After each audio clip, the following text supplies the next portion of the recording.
The Six Myths of Vulnerability. So I've been watching a Netflix special and reading a book. It's by Brene Brown, and the Netflix special is called The Call to Courage, and her book is called Daring Greatly. She kind of goes through these myths around what really is going on when people are struggling and what real connection is, and kind of the common core between all of the hundreds of thousands of studies they've done so far. And so I'm going to go through her 6 myths. Bear with me, I've got a lot of notes, so I might be looking at my screen a little bit. So, vulnerability is weakness. That's number 1. That's the first myth. And what she is meaning that is we are taught from a very young age, don't cry, don't show emotions, don't feel. And I think this is kind of not intuitive on why we created a society that has that as kind of a core value. In her book, she has vulnerability is the core of all emotions and feelings. To feel is to be vulnerable. It's on page 33. And we think this because it's so easy to link vulnerability with grief and hurt and fear and that uncomfortableness that we can get when somebody is really having an emotional share. But what we fail to realize is that vulnerability is also the core of joy, of happiness, of courage, of all of the things that make life worth living. So if we take away vulnerability, yes, we do protect ourselves against the couple of emotions that we don't like. But like numbing, when we use substances, it takes away all the other good ones too. And that's something that we have to kind of realize. If you want to numb, you have to numb everything, the good and the bad. And that's not something I think most of us want. So we need just some tools so when we do get into those negative places, we can get out of them. But we want to really enjoy all the positive ones too. And you can experience a deep sense of connection as if you already knew all these methods once you open up to vulnerability. And that's the really cool thing. Myth number 2, I don't do vulnerability. And I think this kind of goes along with number 1 because we don't want to look weak. People attach vulnerability to weakness. And especially being a male, weakness is not something that we can afford because we're supposed to be the strong ones, the breadwinners, the defenders, I stand up for what's right. But here's the thing. Courage fundamentally is vulnerability because when we're vulnerable, we have the empathy of who we're protecting to go out into harm's way. For example, if some kid is in the middle of the street and a car is coming, what do? We're going to run out and grab that kid before the car does. But here's the thing. That is being vulnerable. We're putting ourselves in harm's way to protect somebody else. It may be in pure action form, but you need vulnerability first before you can take that action. And I think that's a link that I think a lot of people overlook. Vulnerability is the precursor to courage. And I don't know if you can imagine not having vulnerability because love, courage, compassion, empathy, all of that precedes the vulnerability. To truly understand that vulnerability is the core of our emotional states. Myth number 3, I can go it alone. On page 56, she has an interesting quote.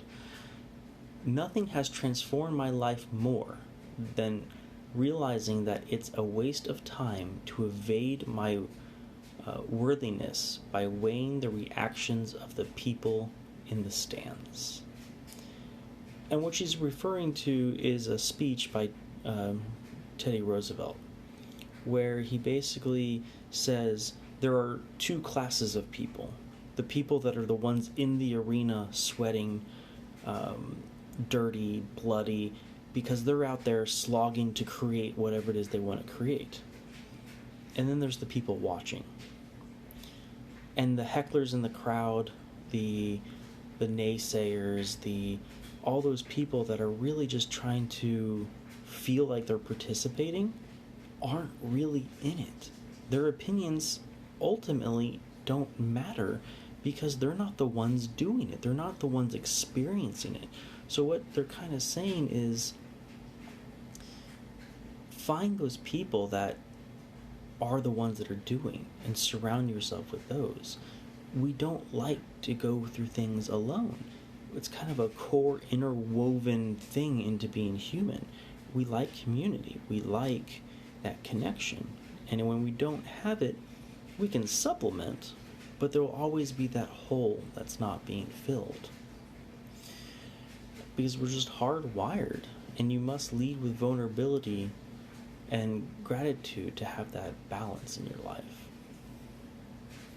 Myth number 4. You can engineer the uncertainty and discomfort out of vulnerability.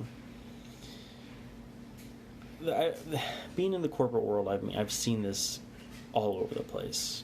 The desire to create an SOP, a standard operating procedure, or to kind of whitewash all the feelings, and you're just not allowed to feeling bad.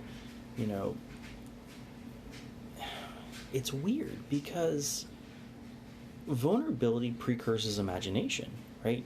To create something is to be vulnerable because you're taking something from the inside and sharing it with people on the outside.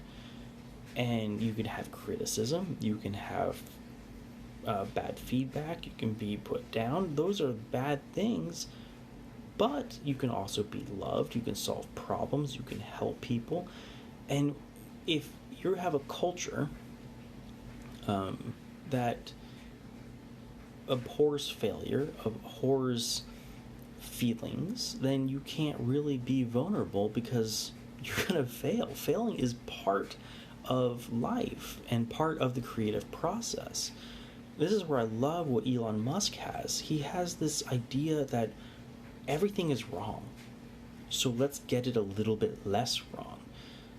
Let's find a way to disrupt and be innovative, and the faster you can fail and the bigger you can fail, the more innovation you're going to have, the more change you can implement. And I think that's such a cool way of thinking about it, because more often than not in a business culture you have all these things that are just squashing creativity.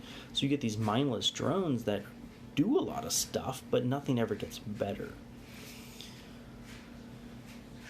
So you have to be willing to fail to be vulnerable, and you can experience massive growth as if it was effortless when you embrace vulnerability. Number 5 is trust comes before vulnerability. And I think the fallacy is we want to hold back being vulnerable, especially with the ones we love or the ones we don't know love us back, is because we don't want to get hurt. And hurt is painful. It's rejection. It's our fundamental fear as humans of being alone, being disconnected. But here's the thing, trust is earned. You have to be vulnerable first. It is scary to say I love you first in a relationship. It is scary to put yourself in a place where somebody has power over you. But if you don't, you never truly know what that person reflects back to you. And, when I believe they're trying to get at is the idea that connection comes before trust. You have to be, or you must lead with vulnerability before you can earn somebody's trust. And when we have that feeling that somebody's blocked off, we know that. We intuitively know that. And that creates that distance. And the more the person doesn't share, the more distance, and ultimately it kind of corrodes the relationship. And number 6 is vulnerability is disclosure. Sharing dirty laundry is not vulnerability. It is just airing the dirt, right? It's kind of think the tabloids. It's not being vulnerable, because vulnerability, according to her book, is all about sharing our feelings and our experiences with the people who have earned the right to hear them. Being vulnerable and open is mutual and is an integral part of trust building process. That's what I think the missing gap sometimes is, especially on social media, because people want to just dump so much stuff out there, but what they're lacking is the authenticity, the feelings, and the intention.